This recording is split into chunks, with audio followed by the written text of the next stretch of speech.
welcome to another episode of Laying Down the Lore of the Old World, a lore podcast in which we aim to separate our dragons from our dryads, our griffins from our goblins, and our witch elves from our wood elves, and generally ask, what's up with this Warhammer stuff?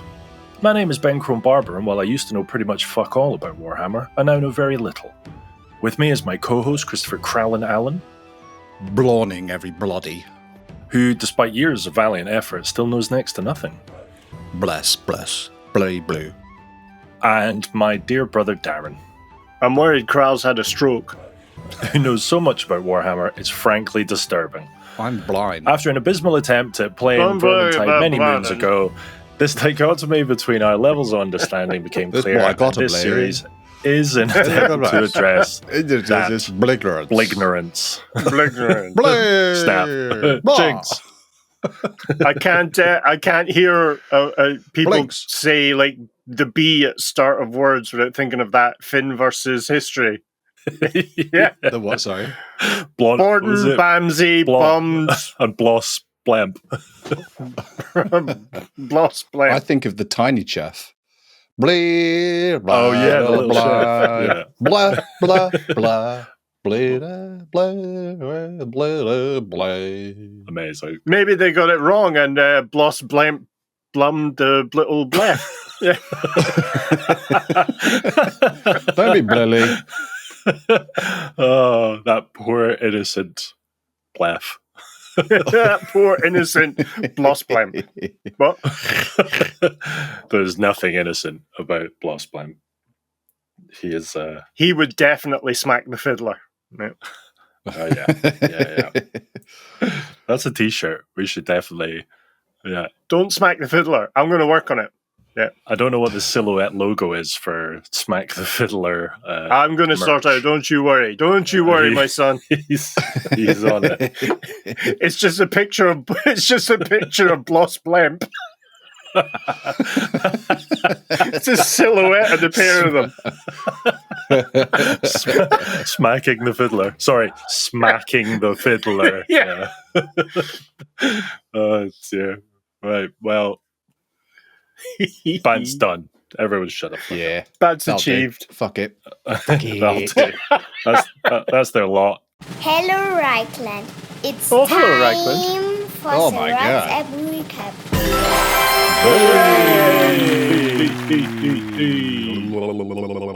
What did we look Crowd. at? How prepared is Krell today?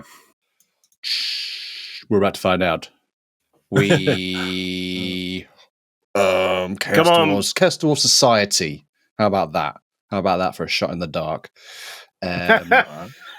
Darren He's took reading us through the Blot's Black. Society of Chaos Dwarves. And what a society. I mean, it's grand. This is a book report. It is. Well, it's certainly a book. In all seriousness, Yeah. we looked at the Chaos Dwarf blacksmiths, not demon smiths. Demon smiths are Blacksmiths. different to the blacksmiths, aren't they? But the Chaos Dwarfs blacksmiths, they do wield the magic and are able to make the magic armor, the magic weapons, which we know is great and special because dwarves don't normally use magic, right? Because when they do, what happens to dwarves when they use What magic? the hell are you Ben? reading? They petrify. They turn. They into stone. petrify, exactly. What am I reading? Yeah, never you mind. This is all off the top of my head, Darren. Oh, I beg your pardon. It's not off the top of my head. Yep, that's right. They get petrified. They slowly turn to stone. So that was a fun old romp that we discussed. What else did we look? Oh, okay, yeah. The houses. The houses of the Chaos Dwarves. Okay, Ben, there are 3 houses. I'm going to name the houses and you're going to guess what they specialize in. There are 3 houses. We're going to start with House Cash. Oh, Krell, you've caught me off guard. Do you know House what the Cash. houses specialize in? First of all, do you know what their areas are? No, I do. I as soon as you give me a clue, and it'll come back to me. Okay, well, think of something that the Chaos Dwarves specialize in. And there's Industry, a few things. blacksmithing, Sodomy. engineering, sodomy. that kind of thing. Yeah. Engineering, yeah. Oh, yeah, sorry. So one of them was the enslavers, if I'm That's right. not Do you know Yeah. the name of them? Since They're we're not- doing it that way around instead. Gavin? Gavin? Is that you? House Gavin. How's Gavin? Ashadar. Ashadar. That's They were guy. the slavers. They were the slavers. Okay, and there were two more. There was House Hagen and House Cash. Do you know which did what? So one of them's got to be like blacksmithing or smithery of some form. Well, hang on. We'll make Yep. this a little easier. One is like alchemists and eugenicists. And the Right. other is the immortals. Do you remember those kind of super tough Super duper. warriors? But they weren't called the Immortals. They were They part were of called- a house that had a No, different the name. regiment was known as the Immortals, but they're part That of was the the name of the house. house. No. Right. I feel like the Yeah. house. What were the two names you gave, Crow? Hagen and Cash. I think Hargan was the Immortals, Yeah. They're the warriors. and Cash is the alchemy and all of that job. Engineering ones. That's right. Yeah. Ashadar, Quite Hagen, broad. and Cash. Was that part of the law officially, or were these houses just kind of being toyed with? They weren't really Those hard-baked. Those houses were mentioned in Tumas Pyranin's playtest rules for the Chaos Dwarfs for 5th edition. Okay, yeah. And So and they were they kind of- unofficial. They were officially unofficial. And they kind of filled in some lore gaps, didn't they? They did, That yeah. was the idea. Yeah, which I thought was Yes. quite a good way of doing it, having the houses clever. in. Yeah, It's clever. They know what Yeah, they're doing, yeah. these guys. They know what they're doing. They've written a fantasy world before. They really have. And then finally, there was some mention of like the Sorcerer Prophets, who are basically the leaders, aren't they? They are the big chiefs, the various Sorcerer Prophets of the Chaos Dwarves. And that's about it, really. My whistle-stop summary of what Darren said to us last time. yeah, pretty good. Which we also call a recap. Yeah. Yes. Yeah. Tomato. A bleeblap. Yeah. Yeah, I feel like we're getting more intimate with the Chaos Dwarves, Yikes! liking these dudes and Yeah. dudettes. No. I don't, Yes. I don't want to use the Yeah. word intimate. Well, we're going to continue Yes. our intimacy journey into the lives of the Chaos Dwarfs. Sorry, I can't stop myself from doing it now. From the Chaos Dwarfs, Black Ops. we're going to look at the Black Fortress, which lies at the bottom of the Darklands, which serves not only as this kind of huge guardian stronghold of the Chaos Dwarfs kind of southern realm, but also their eastern realm, where all the eggs come from. The Black Fortress is a real kind of strategically placed, fortress, I suppose, which helps kind of guard the Silk Road or the Silver Road, plus is used as a hub to kind of communicate with hobgoblin tribes and ogres who dwell within the eastern mountains, as well as defending the southern kind of shores of the Darklands. It's the largest kind of single Chaos Dwarf settlement in that area. So it's a huge, vast, jagged citadel built on top of a kind of volcanic glass plateau. So think of shiny Barad-dûr from the Lord of the Rings. I'm trying to think of Barad-dûr. Which one was Barad-dûr? Barad-dûr's the big spike with the eye on the top. It's With the eye on the top. bad. Where Sauron lives. Where Sauron lives, yeah. Okay. Where he lives. Where he His lives. cozy little house. I'm just referring to the map/Dorito. Ham /Dorito map. Is it the Fortress of Vorag? Is that what we're looking at? If on the hand, it's here. It's on the bottom right corner, kind of just by the soft pad of your thumb. Okay, near On your Pig palm. Barter. Yeah, Pig Barter. What's the name of this place called? The Fortress The of? Black Fortress. The Black Fortress. Oh, I see. Yes, there it is. There it says we go. The Black Fortress. Yeah, Black Fortress. So not only is the fortress itself, but the dwellings around it, and indeed the land around it, have been blackened by both fire and brimstone, and burning magma flows through the fortress as though it were its lifeblood. So if anyone's seen Rogue One for the Star Wars movie, it's Darth Vader's citadel. It has the magma waterfall, the lava waterfall coming through. Yeah. It's that kind of imagery. It's very picturesque. And it's just, there's a blanketed in soot and smoke, and there are kind of spikes of blackened iron and jagged rock sticking up through the ground. So it's a real kind of hellish character. A hellish vista. It's a fixer-upper, if I'm being honest. That's how it would be described It's got a lot by of real potential. estate people. Great views. A lot of potential. heating. Good school area. Yeah, it's up and coming. Gentrified. Voted 9 out of 10 for slavery. So, it's got a good So if you're into that, reputation. it's kind of your place. Yeah. It's a good slavery community around it. Yeah. Kind of more so than the Tower of Gorgoth, which is the settlement in the kind of heart of the Darklands. It's the one that's built on the little mountain range in the middle with a big tower going off. The Black Fortress is considered the second most important fortress outside of the kind of Zarnagrand and the plain of Zarduk, which is the capital of the Dwarf Empire. The Black Fortress itself is sometimes referred to as the Throne of Power, or the Fire Pit of Hashut. And as I say, in image, it really gives off this kind of idea of molten magma, as opposed to cooled magma, which I think is just rock. Black iron, volcanic kind of obsidian glass and volcanic rocks. And it really embodies, the land itself embodies this kind of relentless mercilessness, cruelty, and hatred that's come to define the existence of the Chaos Dwarves. For some reason, within the Empire, the Black Fortress is marked as kind of, it's not really a mark of honor amongst those who dwell in it. And it's seen more as a sign of exile and disgrace.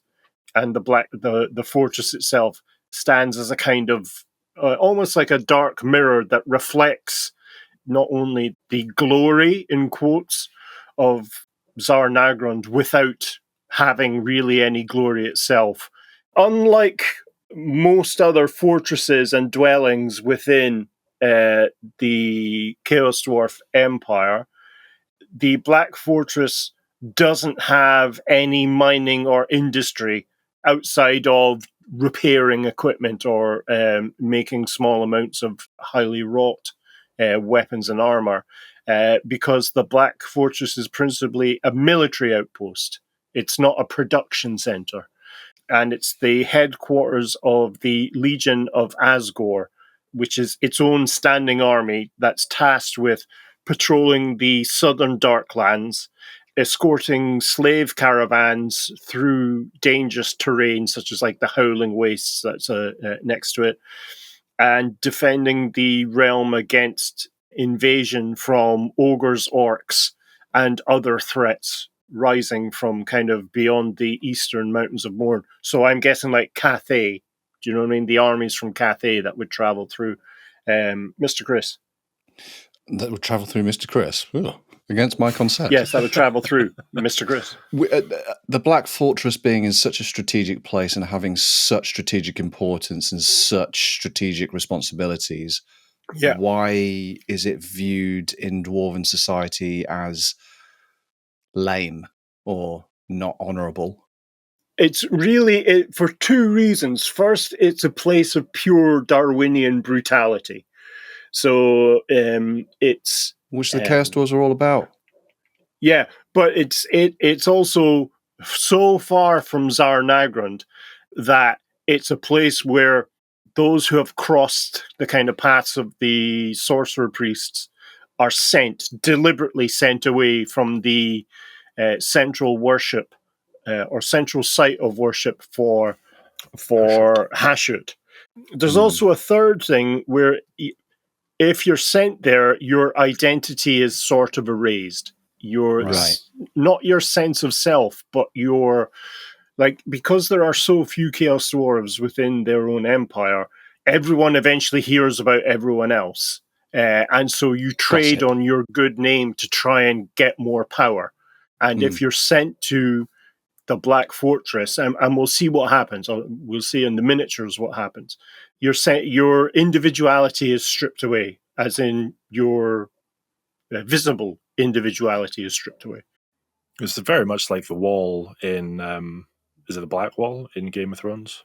It's that kind of idea, yeah. The Black Watch. That kind of idea. Did they shed their title and their name? Or is it just their title? They shed their titles and connections, yeah. Yeah. They shed everything. They turn up naked and bald. Yeah. I've never seen the show. I believe that's what happened. Clearly.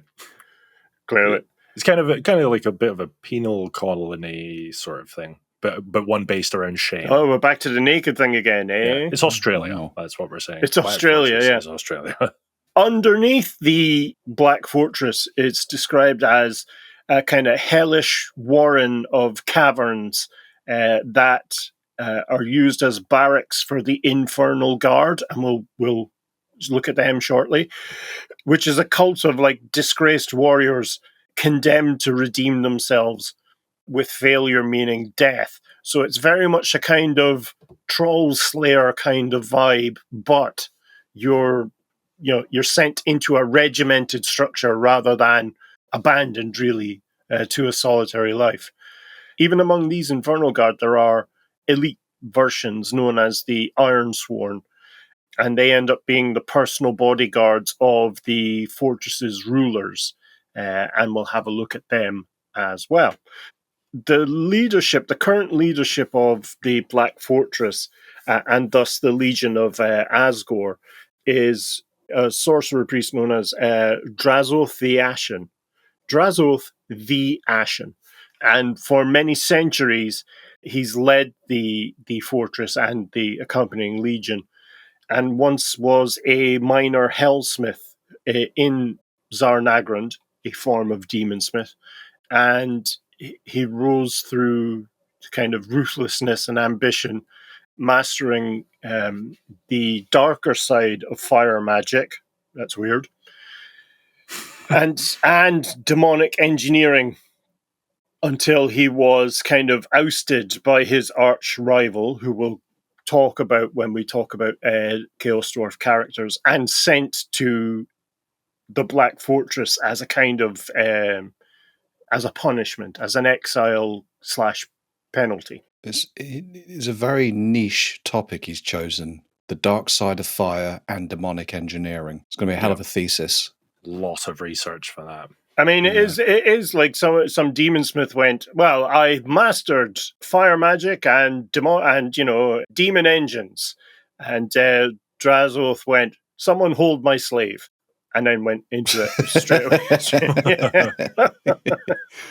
Hold my slave. I don't know, was it last episode we mentioned Australians, or was it this episode we mentioned Australia?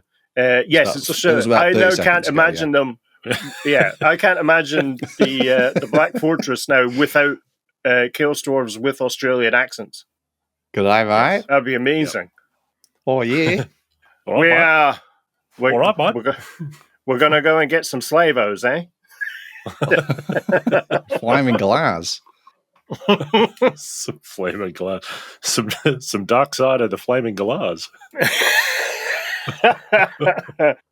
Wonder what the Chaos Dwarf equivalent of a Tim Tam would be. Probably a halfling with bits bitten off. Halfling torso, anyone? Yeah, that escalated real quick. Sorry about that. As we mentioned there, the Black Fortress is home to the Legion of Azgorh. Now, all of this is official. All of this is taken from the Tamarkan campaign book that was released for 8th edition. So what we're going through here are units and war engines associated with the Black Fortress that can be used on the tabletop. And so we'll throw up some images as we go, and they will, of course, may or may not be in the show notes. The mainstay of the Black Fortress are the Infernal Guard. It should also, before we dive into this, be highlighted that while the Legion, as we'll call them, can include hobgoblins, and invariably does include hobgoblins, it includes far fewer than other Chaos Dwarf armies. So this is a Chaos Dwarf heavy army, making it very rare. It also makes it a kind of high uptick in deaths, which is another reason why joining the Legion or being sent to the Legion is viewed as a punishment, viewed as a sense of exile. Because you're probably going to die. You're literally fighting for your life.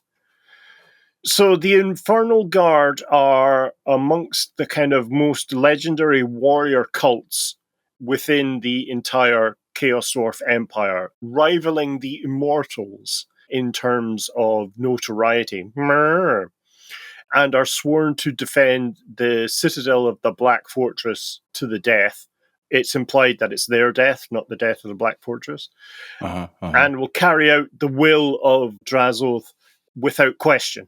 And of course, the Drazoth is a unbelievably brutal and tyrannical leader, as you would come to expect of the 1% of the 1% in the Chaos Dwarf Empire. The ranks of the Infernal Guard are filled by Chaos Dwarves marked with dishonor or failure, whether due to, by association with like a doomed commander that they served under. They were involved in a fatal defeat for the Empire, or mishandled a slave revolt, or even something as minor, in quotes, as an industrial accident, like the explosion of a furnace or a destruction of a smelting plant. For them, joining the liberating of a guard, few slaves. Yeah, exactly right. I love the idea of mismanaging a slave revolt. Was that just letting the revolt happen at all? Yeah. That's the mismanagement, isn't it? It's like, we're not quelling it fast enough. I'm Spartacus.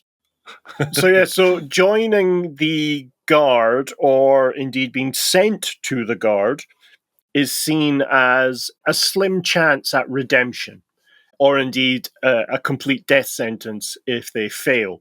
So again, very much mirroring the kind of intent of troll slayers within their normal, in quotes, dwarf brethren.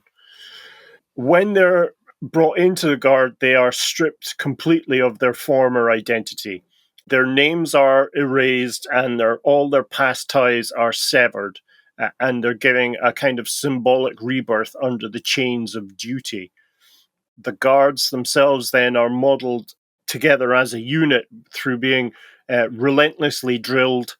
I believe that's battle practice, not industrial or DIY.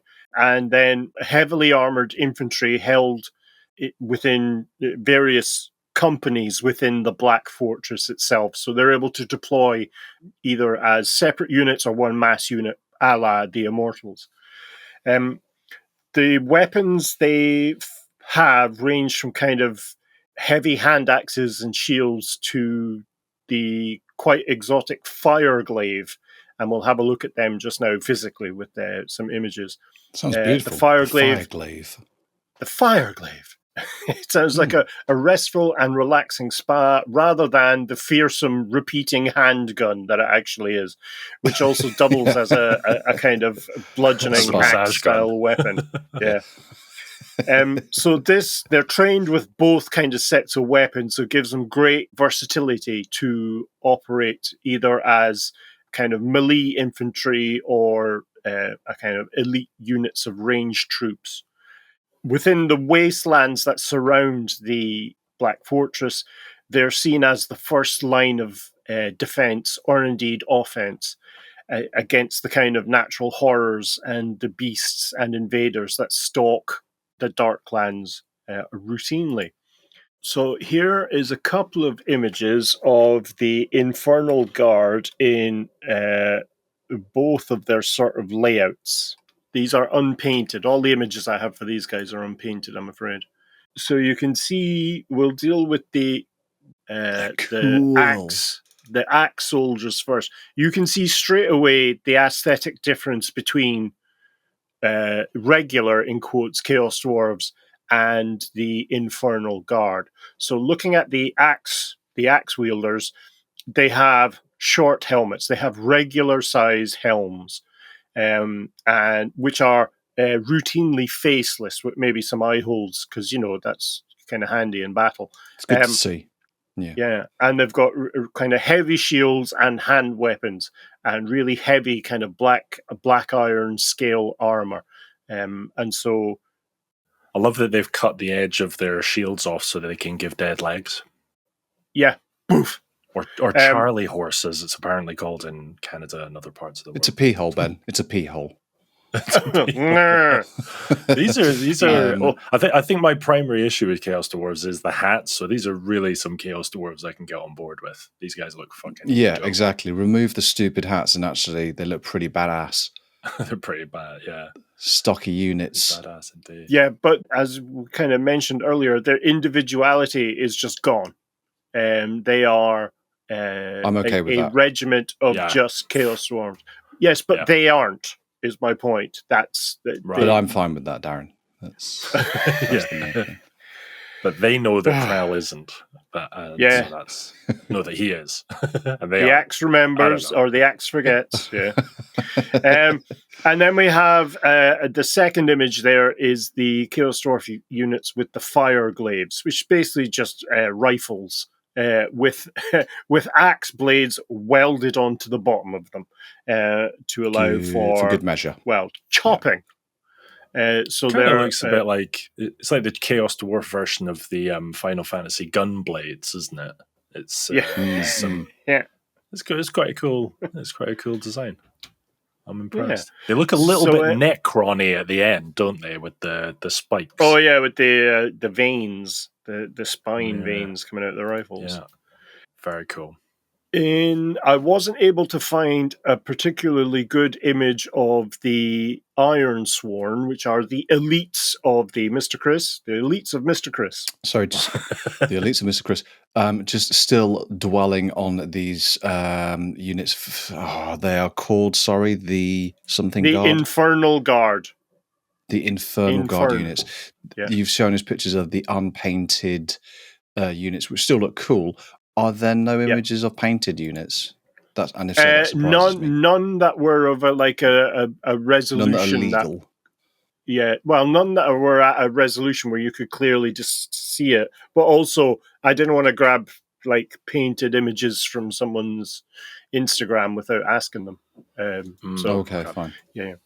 Well, it takes them out. They're usually the paint scheme for them, kind of officially, is they are black and then dry brushed a little with metallic paint. Grayscale. So it's like a really dark cast iron, a kind of look and feel to them.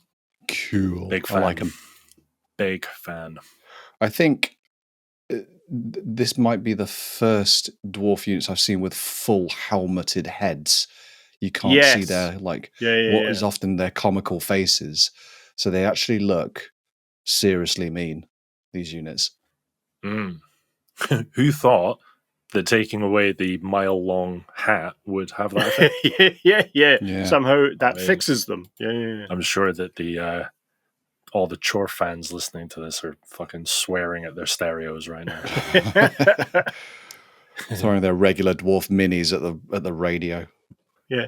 So here's a piece of art that kind of gives you an idea of what they look like. So that's an Infernal Guard fire blade wielder. That is bad. Very dark, a dark kind of metallic shade with kind of red magical molten highlights and flames and smoke coming out of them. So it's an It does look like he's just taking care of business. It does a bit, doesn't it? Yeah. Yeah, he's like that guy's walking with purpose. he's going somewhere, that guy. Yeah. Yeah. Away from the carnage that he's just caused. Yeah, he's like, there's a thing in cleanup in Isle Death. Yeah. I would not go in there. I'd give it at least Death. I'd give that at least 34 minutes, 30 to 40 minutes before you go in there. Yeah. Like that's like one of those. Yeah. Was it a glass onion mystery, a knives out mystery? Yeah. Or one of those Rick and Morty, the shortest mysteries ever. Yeah. And so the Ironsworn, then, the elite versions of the Infernal Guard, they look exactly the same, except they have kind of magically flame-glowing helms. So we'll see in the image there, you've got 3 of the Ironsworn in the front, and then you've got what looks to be immortals behind them with the kind of standardized face masks. Embarrassing everyone with their stupid hats. Yeah, oh God. Yeah. It's like turning up to a fancy dress party under terrible misapprehension. That's a cool picture, to be fair. It is quite cool. So the Ironsworn then are drawn from the kind of cream of the Infernal Guard and are the greatest amongst the disgraced warriors that serve in there. And they themselves serve as the personal bodyguard of the kind of powerful warlords and sorcerer prophets within the Black Fortress. As with their kind of regular brethren or dwarven, they are clad in this kind of black cast iron shard armor, but the iron that's used to make their arms and armor are steeped in kind of blood and souls and malevolent energy. So they've effectively low-level magical armor on the entire regiment. Mr. Chris? I get the impression, comparing regular dwarves with Chaos Dwarfs, regular dwarves would be quick to pick up their arms and defend their homeland and their honor and battle enemies, where Chaos Dwarves are not. They would rather push and shove slaves on their behalf. They're a bit into the fore. Yeah. The Ironsworn, all of their weapons, the hammers and axes and such, are etched in with runes of torment and fire and death. So it's effectively a unit of magically armed and armored Chaos Dwarves with weird red glowing helms and sometimes shields and sometimes weapons. Absolutely love the lava lamp helmet look. I think it was cool. Yeah, exactly. Yeah. Very long extension cables coming out the back of them. Yeah. Whoa, shit. Just got snagged. Give me some slack. So as the kind of elite heavy infantry of the Legion, they're renowned for their resilience and discipline, and really are very effective in combat, more so even than the regular Infernal Guard. As we said, their role is usually to provide a kind of protective cordon around the commanders in battle. So they're not really used as line breaker units, which a lot of the in other armies, the heavy infantry are used in that way to kind of break the line of the opposing army. The Ironsworn also carry a real kind of heavy psychological weight, as you know, their unit is almost acts as a banner, bolstering the morale of all the kind of allied troops around them and striking dread into their foes as they see a huge regiment of lava lamps running at them with axes. How long is their extension cord? Oh my God! What am I even looking at?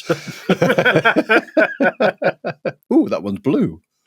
Yeah, both the Infernal Guard and the Ironsworn really do illustrate the kind of brutal and unforgiving nature of Chaos Dwarf society, of those who have been cast out, really, of a society where anything goes if you're a Chaos Dwarf, and offers a chance for redemption. So there have been cases where Chaos Dwarves have joined into or been sent to the Infernal Guard and have, effectively killed their way out of their disgrace and been redeemed back into the kind of good view of the Chaos Dwarfs. But I love the thought of them being disgraced because they murdered someone. Why were you disgraced? Well, I murdered someone, but I've killed my way out of my disgrace now. So yeah. yeah. Well, there is a difference between killing and murder. So what's the old Irish proverb? If two wrongs don't make a right, try three. I find that offensive. The transformation from disgraced kind of outcast to an elite warrior guard underscores the kind of ruthless pragmatism of Chaos Dwarf society, where regaining honor and loyalty at the cost of your identity and your individuality. And so the existence also reinforces the kind of dual aspect of the Chaos Dwarf empire with merciless military dominance alongside arcane industrial power, which, both are USPs of the Chaos Dwarf empire. Amongst the broad infantry units of the Legion, there are also, as there are in other settlements, the kind of Bull Centaurs, these formidable cavalry units, in quotes, which have the lower half of a powerful bull and the upper body of a Chaos Dwarf. These were the Hashutified versions of the Boar Centaurs. Do you remember Guinness O'Timbrin? Oh, yeah. Who can forget? Who forget? Yeah. Mr. O'Timbrin, yeah. Captain O'Timbrin. Monsieur and O'Timbrin. Monsieur O'Timbrin with the moustache. I love it. Yeah. As we said during the history of Chaos Dwarfs, the Bull Centaurs are really a blessing given to the Chaos Dwarf race by Hashut, where there is a small chance that any Chaos Dwarf who's born will be born as a Bull Centaur, hopefully via cesarean, so that the poor Mrs. Chaos Dwarf, or Ms., I'm very forward, can be survive. There have been a couple of cases where a Chaos Dwarf, much like our view on Chaos Champions, have gone to sleep and then woken up as a Bull Centaur. There's been a smattering of blessings of Hashut that have been, done at night without their consent, as is the way of Hashut. I won't say anything, but there will be focused. signs. Yeah, there will be signs. I'm now half bull. Which half? The left half. Yeah. Since their creation or their origins, really, the Bull Centaurs have served as eternal guardians, really, not only of the Chaos Dwarf Empire, but of the religious sites of the Chaos Dwarves. So they are, for instance, guards of the great kind of statue of Hashut in Zarnagrand.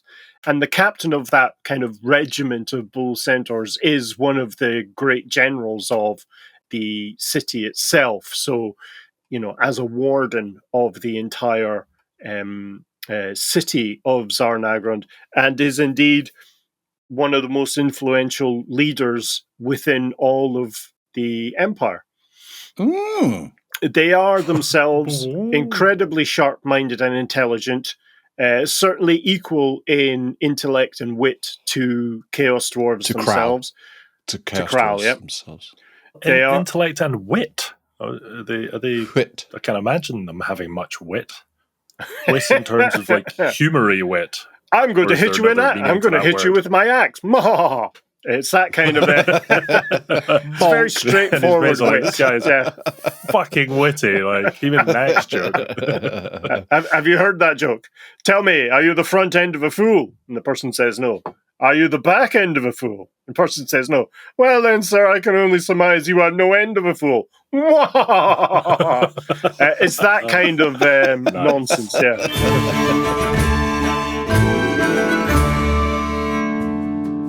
Welcome to another edition of The Lore is Right, where we try and guess a number without going over a specific number, not a range of numbers. I don't know why I'm saying that. Chris. And so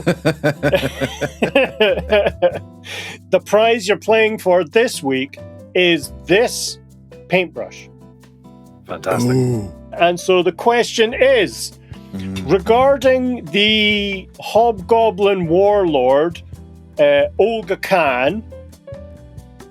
Remember Olga Khan's Wolf Boys, the mercenary unit? Khan, wasn't it? Olga Khan, yep. How many Wolf Riders did he leave the Hobgoblin Khanate with? 80.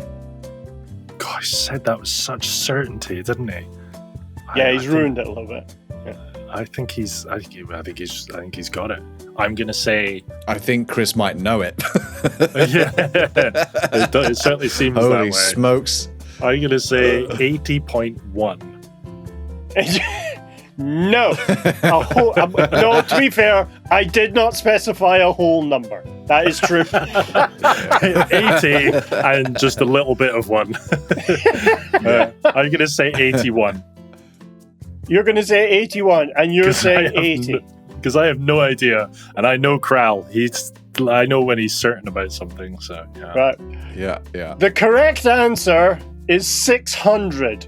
Ben unbelievably takes it again.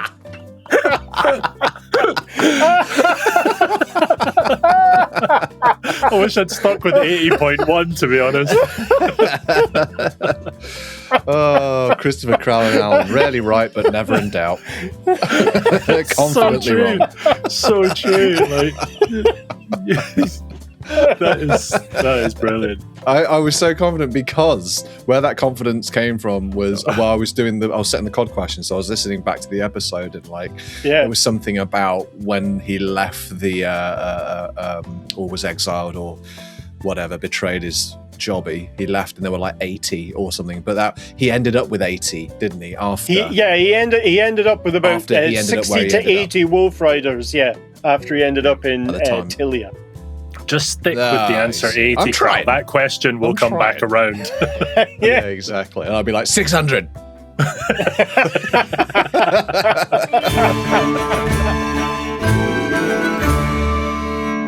As kind of avatars of Hashut or totems of Hashut themselves, they are utterly loyal to the god, this father of darkness that is, well, their father. And they are trusted implicitly by Chaos Dwarf sorcerers who often assign them incredibly complex or hazardous duties that fully need to be, carried out to the letter. Although they are, certainly they are a small percentage of the Chaos Dwarf race, which is already a small percentage of its own empire, they are far stronger than ordinary Chaos Dwarves. They're fucking bulls, sometimes literally. They are much swifter on the battlefield because, 4 legs. The fucking bulls. And the fucking bulls. And can everyone stop fucking bulls, please? We are griffins only on this podcast. Oh, yes, exactly. They're your griffins. Oh, now I understand. Okay, go on. So they are capable of serving as kind of true elite shock troops and line breakers, as we've mentioned in other episodes. However, unlike the rest of the Chaos Dwarves, none of them, not a single one, has a capacity for magic in any way, shape, or form. They rely purely on brute strength. Not even card tricks. Tricks. They don't sleight of hand. They don't have the dexterity in their hands. Yeah, it's the hooves. That's right. Yeah. The hooves. It's the hooves. It pick would behoove you. No, do. I can't do it myself. Pick a card for it. Help. So here then is a image of a painted unit of Bull Centaur renders, which is what they're known as. So these are the Ugly Bull bastards. Centaurs, from the Warhammer Fantasy 8th edition. There has been a new, recently, Age of Sigmar Bull Centaurs. I can throw them in here, and it'll give you an idea, actually, of how they've evolved, in quotes, into Age of Sigmar outside of the old world itself. Or I would do if I had actually saved it. Yes, I did. Whilst you're looking for that, Darren, this image of the No, Bull I've got it. Centaurs you've sent, how do they compare to, say, a human, in terms of size, a human unit? Because we're looking at the top half of a dwarf, which is normally going to be small, right? Their bodies look pretty in proportion to that. So these look like small Bull Centaurs, is my point. Yes, Or they would be small, I should say. Yeah. A human would come up to. Do you see the chap on the left with his axe in the air? Mm-hmm. Yeah. Do you see the belt buckle, the kind of with the skull, bull skull on it? He would come up to the top of that belt buckle. That's where a human would come up to. So they're very much now in line with bulls huge. rather than dwarves. So they are huge. Okay. So their dwarven torsos have been blown up. Their dwarven torsos would be bigger than a Chaos Dwarf. Exactly basically. right. These are big units. Okay, got it. Okay. And then the second image there is the more stylized style that's used in Age of Sigmar. And you can see a similar baseline aesthetic, but given a World of Warcraft flavor, really, on top of a Warhammer concept. So yeah, do you think Age of Sigmar fans resent the designs of Age of Sigmar minis being described as Warcraft style? Blizzard style. I couldn't care even a little bit. I knew you were going to say that. Yeah, it's. I'm not even going to answer your question, Ben, because I don't care. Yeah, no, it's not like me describing it as World of Warcraft aesthetic isn't a judgment call. It's subjective. It's what it looks like to me. World of Warcraft is a perfectly serviceable and enjoyable IP. It's not Darren's responsibility if people want to be idiots. All right, right, Darren? People like what they like, Chris. Yep, I agree. Yeah, Mum.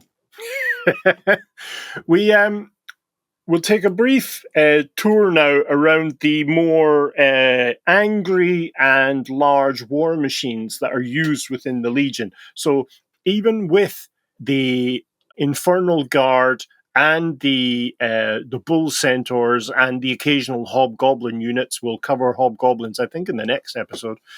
The Legion of Azgorh relies heavily on the demon engines and the war engines and war machines associated with the Chaos Dwarfs.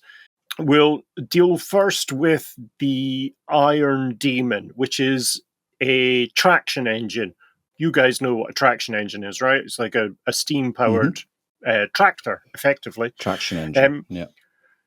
So the kind of main two that are used by the Chaos Dwarves, one is just simply called the Iron Daemon, and then the other one is called the Iron Daemon Skullcracker. And they're variations on a chassis, the most common being the regular Iron Daemon. It is, let's find a pic of it here. Again, you have to upgrade your subscription, don't you, for the Skullcracker? For the Skullcracker, yeah, it's an optional extra. Base unit, and then you upgrade. Yeah. It's like the pet attachment on your Hoover. You spend an extra like 50% just to get the dog hair fucking thing. Yeah. So they just popped an image there. It's a steam-powered demon engine, a kind of smoke-belching war machine, part regular machine, part kind of infernal engineering. It's boiler-driven, has massive kind of traction wheels, and is used not only to move itself around the battlefield, but it's also used to tow in larger war machines behind it. So you can have up to 2 or 3 other war machines attached to the back of it and kind of train it around literally the battlefield.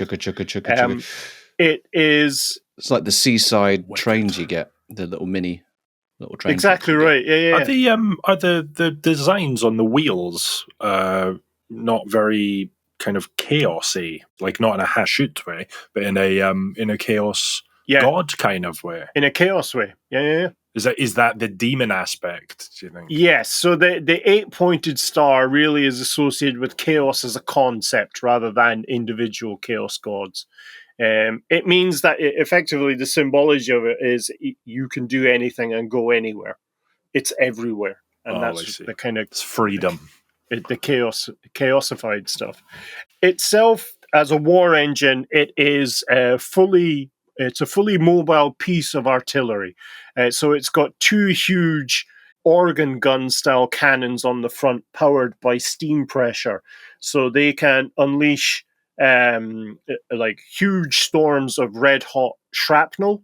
So like a blunderbuss, effectively, if you recall our lovely blunderbuss chat a few episodes ago. Or indeed, it can use more magical rune-inscribed kind of curse shot that pierces through enemy ranks. So it's definitely an anti-infantry piece of weaponry on the front of it. And as I say, the snowplow seems pretty ineffectual, though, I have to say. I saw that as well. I was like, with an attachment, it will also clear your drives. Yeah, I think you'll find that's a people plow. It's not a snowplow. It's just spikes. Just spikes. Just spikes. Yeah. Now the problem with that design is if you go downhill, those spikes are going to get like jammed in the earth. You dig in. Yeah. I was thinking that myself. That's the thing. The Skullcracker. Sorry to consistently interrupt you, Darren. No, go on. It's got an evil Thomas the Tank Engine look about it. Yeah. It's definitely got a Gordon vibe about it. Yeah. Yeah, you're right. The other edition of the Iron Demon is the Skullcracker, as we see there. It's got everything. It's got all the attachments. It's got everything. So this is... Do you know what we need? More blades. More blades. If you recall the Whirlwind and the Tenderizer, this is what happens if those two are merged together and then have a baby with an Iron Demon. Yeah. This is the love child of the Whirlwind and Tenderizer. Yeah. So for our listeners, this is a traction engine with huge pickaxes and whirly blades at the front. It's designed really, its focus is to crush fortifications. So it's a siege weapon, but will absolutely mince any unit it goes through. So as I say, it's used for crushing fortifications and walls, but as it's fitted with kind of a grinding and hissing array of hammers and blades and the huge pickaxes or huge picks, all of which are etched with runes to give it extra piercing power to pulverize, to shred, and to smash enemy units that it faces. As I say, it's entirely designed as a anti-siege weapon, but has seen use in more recent years as a kind of a weapon of domination in close quarters combat, because it will literally tear apart any unit it slams into. It's the kind of thing where you want to get going and just put a brick on the accelerator and then jump off and just let it do its thing. Just you don't really just point it in the direction, preferably downhill, and just let it work its magic. Chop, smash, smash. On it. Destroy. Yeah. Like those guys at the back. Although the guy at the back looks like he's got a spade. Is he? He's shoveling coal into the furnace. Shoveling coal into the furnace. Is that? Looks like a big... they've got a dice tower there on the top there, Kral, just in case they need to roll any... Well, you got to roll to attack. You know what I mean? Yeah, exactly. You can't just go ahead. You got to roll for success. Yeah. What the hell do you think this is, man? Idiot. You mentioned that they might be etched with runes as well. So Chaos Dwarfs do utilize runes in the same Yes. way. Why wouldn't they just magic it up if they could magic it up? Is there benefits to using runes well, over magic and vice versa? We're talking runes in terms of like the runes that are used on chaos weapons as well. So it's not dwarven runes. These are chaos etched runes, in line with the chaos gods. Yeah. The next one we want to talk about is the Magma Cannon. And so this is the Chaos Dwarf version of the Dwarven Flame Cannon, except it fires huge gouts of red-hot magma, as can see in the little magma hopper at the start, at the top of that image, or the top of the vehicle there. It's fiendish beyond imagining and conceived by demon smiths with the express purpose of burning their enemies alive. It's especially effective against monsters and the other kind of horrific beasts that dwell within the Darklands. It is part artillery piece, part furnace, and it belches, as I say, molten magma, metal, or indeed fire-lading projectiles. And so some of them shoot magma, or huge kind of gouts of burning liquid sulfur or tar or acidic, agents used from alchemy. There's lots of different types of load it can spaff. The end result is still the same. And the end result is still the same. Stuff. Yeah. I love the smell of magma in the morning. You pronounced it wrong. Yeah, it's pronounced morning. Is it? Got him. Nice, nailed it. Bravo. I don't mean to bring the chat down, but isn't that technically a lava machine? Is it magma? I can always get confused between which one's which. Is magma the one that's under the ground? Magma is under the ground, yeah. Just not as fun to say lava. Is lava. There's three dwarves manning the... What machine is this? Sorry. It's a Magma Cannon. Magma Cannon, yeah.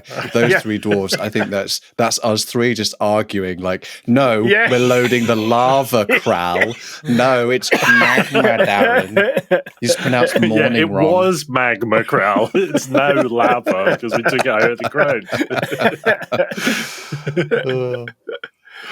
And Dar's like, no, it's molten rock. So the kind of most esoteric versions of this fire glass balls within which is bound pressurized magma. I can't stop doing it now. Magma, which just then explodes like a mortar shell within the enemy units themselves. Wow.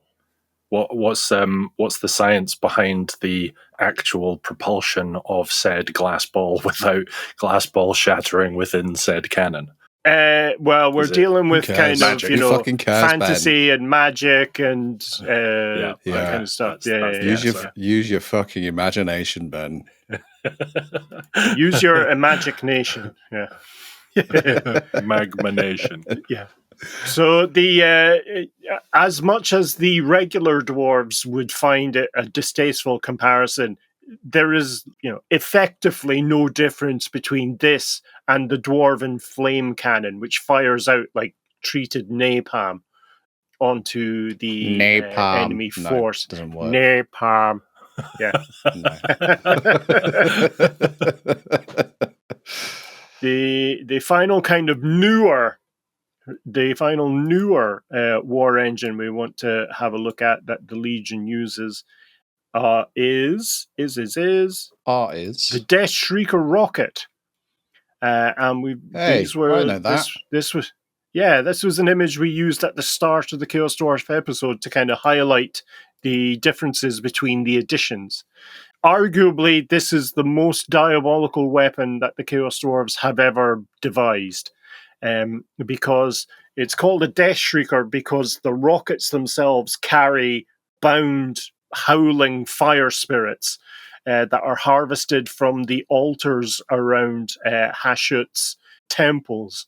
And upon detonation, they kind of release a mixed storm of fire and screaming spirits that kind of splash down onto enemy units with their kind of literally fanged tendrils, burning everything in its path. And in addition to regular demolition style rockets that can be filled with just high explosives, designed again to punch through fortifications or to devastate kind of single large targets, like monster hunting with huge war machines. Because of the relatively volatile spirits infused within the munitions, the Deathshrieker is both terrifying and risky, much like lovemaking. And the fire spirits it release the spirits won't discriminate between friend or foe if it misfires. So there have been occasions where an entire battery of Deathshriekers have just self-destructed as the fire spirits are released willy-nilly. Is that represented on the tabletop as well? Is there a risk roll? You roll something called a misfire dice, and that tells you effectively the strength of the hit against your unit, with the maximum being 10, I think. Mr. Chris? I thought the fellow on the left holding the thing was playing the flute. I was sort of like, it can't be a flute. What is it? Yeah. He's actually running away. He's like, this is... No, it's actually an oboe, Krallen. Yeah, it's a didgeridoo. Oboe, Krallen. I will not. Shan't. Yeah, what is he carrying? Is it an axe? I can't really make out. It's the poker or something, isn't he? You got to have a thing. It's a baseball bat. Yeah. No, that's a telescope. Oh, it's a telescope, crowd. Oh, he's the spotter. A lot more sense. Yeah. He's trying to charm the spirits with his oboe. I don't know what an oboe sounds like. You've never seen an oboe before, have you, Dan? Nobo. No. That's the episode title. Nobo. Didgeridoo don't. So the final war machine we want to talk about is the Dreadquake Mortar. And so this is perhaps the largest and most terrifying of the siege engines in the Chaos Dwarf arsenal, capable both of shattering kind of the ground, dreams, pummeling with huge craters, but also the fortifications. It treats them everything ends up like kindling in the face of such a bombard of it. It fires massive unstable shells via steam pressure, so not that particularly well kind of long ranged. It doesn't have a long range indeed. Flomp. 2 meters. Yeah, and the nature, 6 foot, yeah. Just rolls out the barrel onto the floor. The best thing it can do is drop its munitions on its enemies. Yeah. It more kind of sighs the ammunition out of the barrel.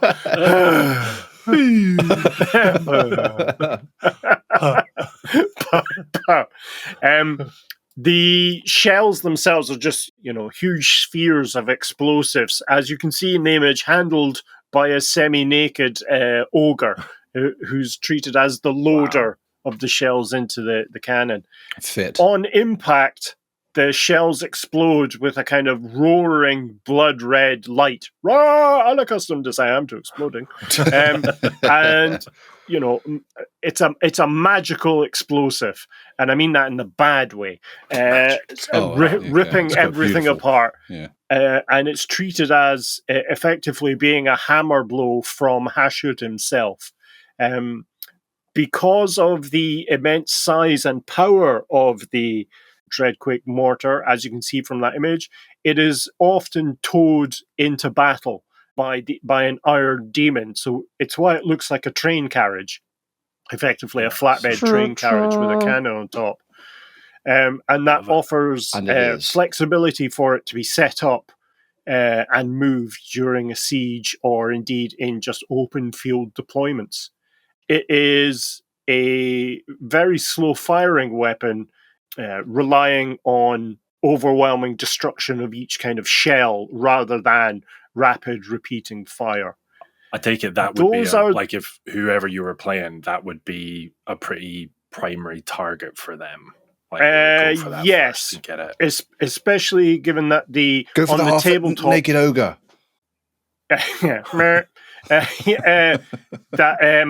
The Chaos Dwarves, whether they like it or not, tend to be a defensive army. It's very rare to have a swift attacking force that can only move 3 inches per turn, which is the movement rate of a dwarf in the Old World. There is another war engine, which we have covered previously, that the Chaos Dwarves of the Legion and indeed the big broader siege tower, isn't it? Armies. Well, I say big. No, those are the kind of weapons and equipment associated with the Tainted, the Dwarves of Chaos rather than Chaos Dwarves. I'm talking about the Hellcannon that are used by the Warriors of Chaos. If you recall, it's a cannon that looks like it's made of skulls and it fires tortured spirits at people. And that's crewed by Chaos Dwarves. And so we won't really touch on that here. If you want more information on the Hellcannon, go to episode in your area to be able to find the correct one. So that really kind of sums up the forces available to the Black Fortress and how effective it can be on the tabletop. It's the second reimagining of the Chaos Dwarves as a force, while still kind of being inclusive of big hat Chaos Dwarves. And so I actually sort of far prefer this Chaos Dwarf army that looks like it means business. It looks like the kind of 100%. 100%. Quiet, efficient, brutal, and kind of faceless, in quotes, domineering army. I take these guys very seriously. Yeah, they're much more steampunky as well, aren't they? They've kind of taken that to the nth degree. Yeah, they look dope. So I think, given that we're just touching on the capacity of the Chaos Dwarf Empire via the Black Fortress to make war, it might also be a good point at this stage to talk about their fleet. And so the Chaos Dwarf war fleet is, they don't have, strictly speaking, they don't have any port cities. So on their map, given the location of the River of Ruin, running down the eastern side of the entirety of the Darklands, and then passing by the Black Fortress as it goes out into the actual wider ocean there, the main port city of the Chaos Dwarves is actually Zarnagrund itself. And so the River of Ruin is large enough and deep enough that it can handle the great kind of warships of the Chaos Dwarf Empire that routinely brings booty and slaves. I mean, booty as in treasure, not sexy times. But maybe also sexy times. I don't know. I'm not your mother. Yeah, man, it's the Navy. They're pretty into their booties. Yeah. The ships are absolutely enormous. And kind of, again, these are iron monstrosities based on the kind of early ironclads of our own kind of history. And the hulls themselves are forged from solid metal, smelted in the great kind of forges of Zarnagrund. And those that aren't completely metal are iron-plated and adorned, obviously then, or not obviously, or adorned with various runes and sigils of Hashut to kind of broadcast their power and tyranny throughout the world. The propulsion, much like the infernal engines that we just talked about, it's steam. They're all steam powered, meaning that they're not beholden to the winds of the world.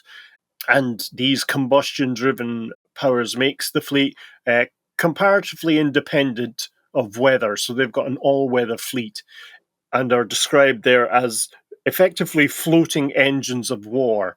They're not viewed as ships, as the classical naval ship.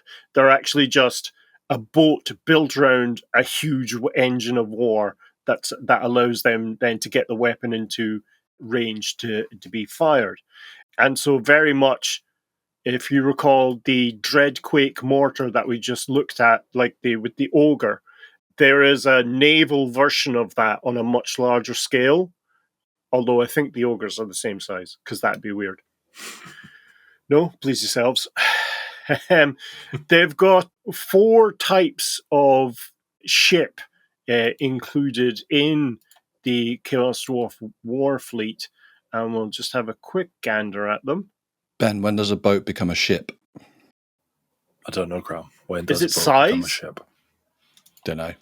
No one's ever been able to define it. I'm sure we're going to get a few comments. Please, listeners, explain when a boat becomes a ship or a ship becomes a boat.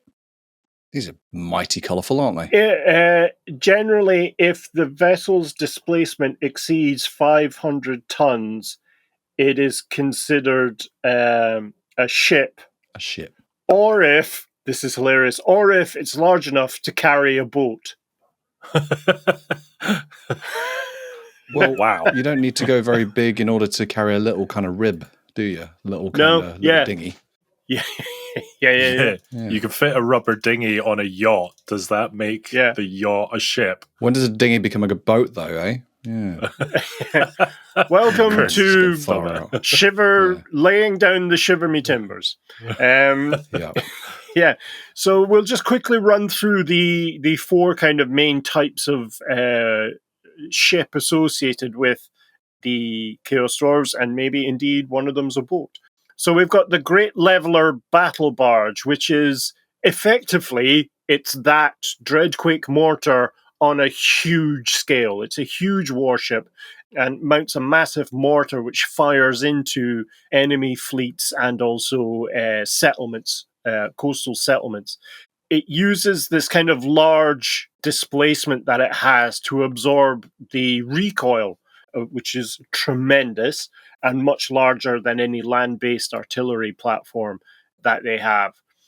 Next up there is the Thunderfire Battle Barge. So these are the 2 large kind of, how would you describe it? I think they're the Man of War style ship. These are the largest ships within their fleet.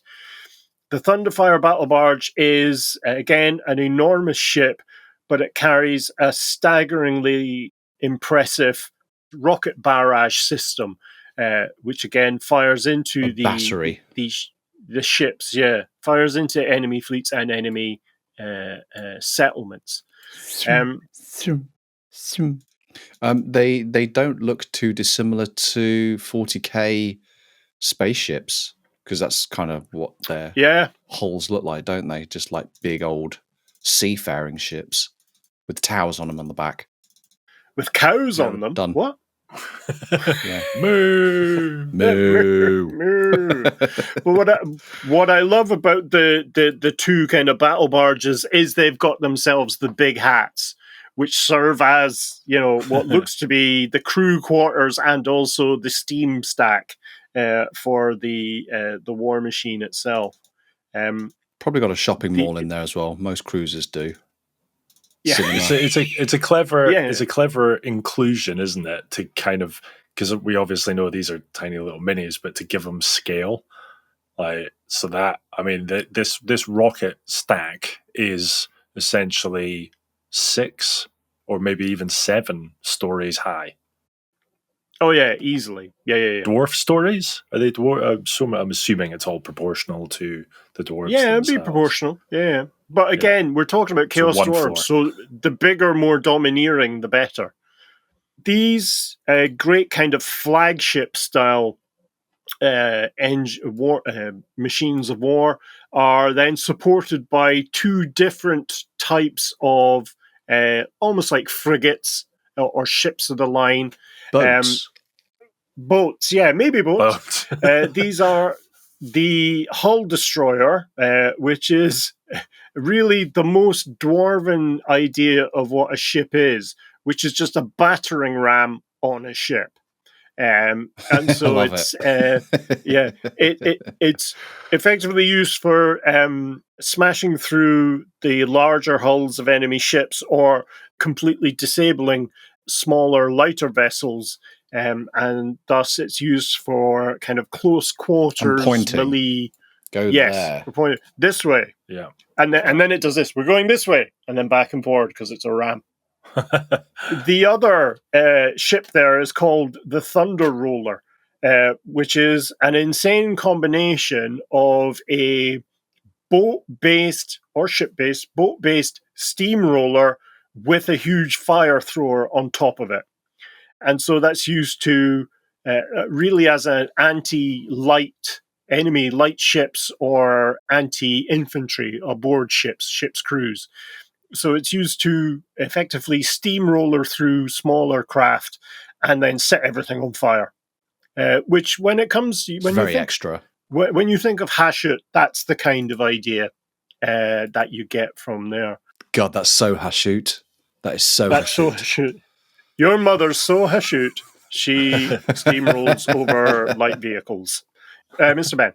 I have one criticism about the little diorama in the bottom. Now that you've explained these ships to us, we understand what they're... No, I mean, it's a great picture. It looks like a really fun game as well. Oh, where it's going up against a high elf fleet, yeah.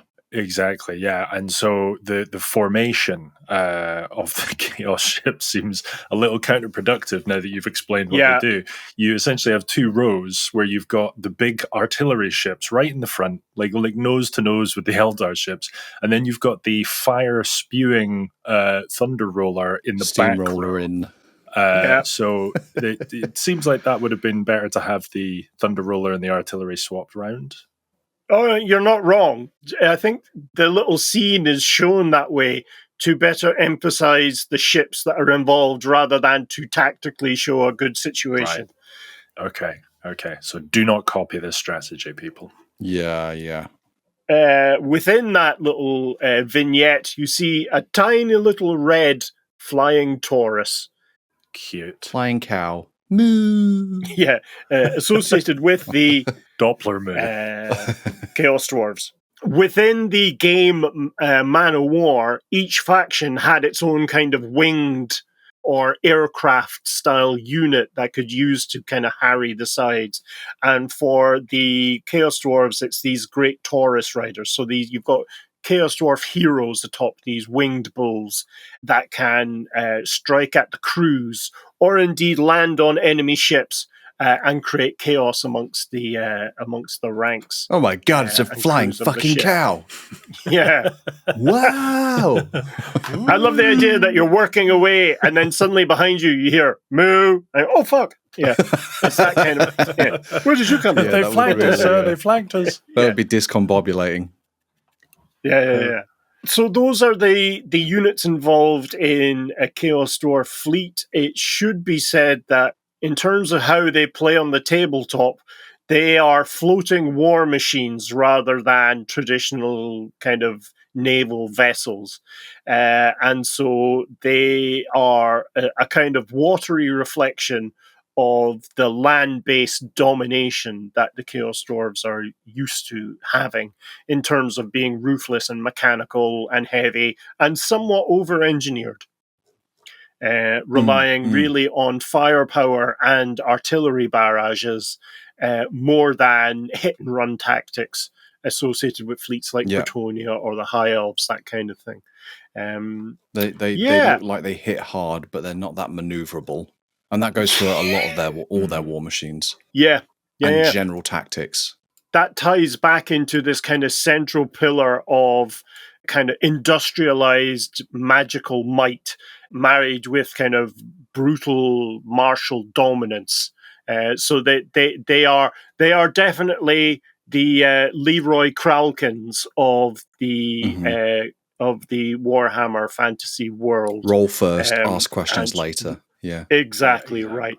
Yep. And as I say, the fleets themselves are, most of them are out and about, but every now and then we'll have a fleet will come back laden with slaves, and they'll travel through the River of Ruin, heading north past the Black Tower and then into Zarnagrand, where they'll deposit their loads of slaves and other, as we said, booty. And so that's how the Chaos Dwarf fleets get out into the world to extend this notion of Chaos Dwarf dominance. And that's your lot for today. Ta-da! I love the Infernal Guard. Is it the Infernal Guard? Did I get that right? Yeah, Infernal Guard, yeah. So if you had Love an 'em. army of the figures that you've shown us today, would they be a Black Fortress Chaos Dwarf army? Is that how they would be described? Yes, they would be used within the specific army list like a sub-faction called the Legion of Azgorh. And so that is how they would be fielded. In something in like Total War Warhammer 3, that's where you can mix the kind of big hat Chaos Dwarfs with the Legion, we'll call them, Right, units. okay. Yeah. And I'm assuming the naval ships only feature in Man of War. Like, is there ever a situation in the standard Old World game where, you would have terrain that was on the coast or something, and you might have ships? These are only done in this kind of small. I think I might be misremembering, but like 6th edition had rules for beachheads. But it's arriving in landing craft, not like it's a matter of scale, because Right, okay. one of the battle Should be fucking barges huge. you could fight an entire battle on top of one of the battle barges on the deck of a battle barge, rather than to build a battle barge. It would be the length of your house at the scale that it's for in Man of War. Yeah. I want to see that. I'm surprised that someone hasn't done that already. Dwarfs. Chaos Dwarfs. Chaos Dwarfs. Chaos Big Dwarfs. fan then, Krav. Chaos Dwarfs. Oh, yeah. They're fucking dope. Even better when you remove the hats. And I can really just relate to that single Infernal height. Guard dude that just looks like fed up. Like I say, he looks like he's kind of like lost a domestic fight. Yeah. Yeah, he's done. Yeah. He's done with today. He's just lost a fight with his wife. Yeah. I get it. I don't know what he's lost, but I get it. It's just on fire, covered in tar. Yeah. It's a dumpster fire. What a day. That's what he's had. Like, Yeah. You would not believe the day I've had. Yeah. His wife. He walks in. His wife's like, "How's your?" He's like, "Don't ask. Don't ask. Just, I'm going for a shower. I'm going for a lie down." Right, sweet. So hobgoblins next, then. Hobgobbos. Yeah. Hobnobs. Can't wait Hobnobs. for that. Yeah. I don't know why I'm so pumped for that, because they just seem so odd as a greenskin race. Odd Yeah. and awful. Mm. Yeah. So are we? But we're still looking at them, in relation to. We're looking at them from Chaos a Dwarfs. Chaos Dwarf perspective. Is that As how part that of the works? Chaos Yes, Dwarf because remit. so the hobgoblins don't really exist as a playable force outside of the Chaos Dwarf armies. They do have like mercenary units that they hire out to other armies within Warhammer, and so we'll touch on some of them. But it's mostly how they operate in relation to Chaos Dwarfs. Nice. All right, that's all from us. Thank you so much for listening. If you want more Old World content, you can hit the Patreon link in the description and sign up today to listen to our bonus show, Chunks of Dar. And you can try the first 5 episodes of that now for free. You can just jump on Patreon or search Chunks of Dar on Spotify to listen today. Details and imagery for the topics we've discussed in this show can be found on our website at layingdownthelore.com, where we also have all our previous episodes, release schedules, and merch. And if you want to jump on our Discord, you can hit the link in the description and come and tell us what you think of Chaos Dwarfs without massive hats and how awesome they are. / the boat/ships controversy. Exactly. Tell us what you think about the Mm. boats and ships, conundrum. We'll be back again soon displaying just how little Kral and I know, and until then, cheerio. Bye-bye. Bye-bye now. Bye-bye. Bye-bye.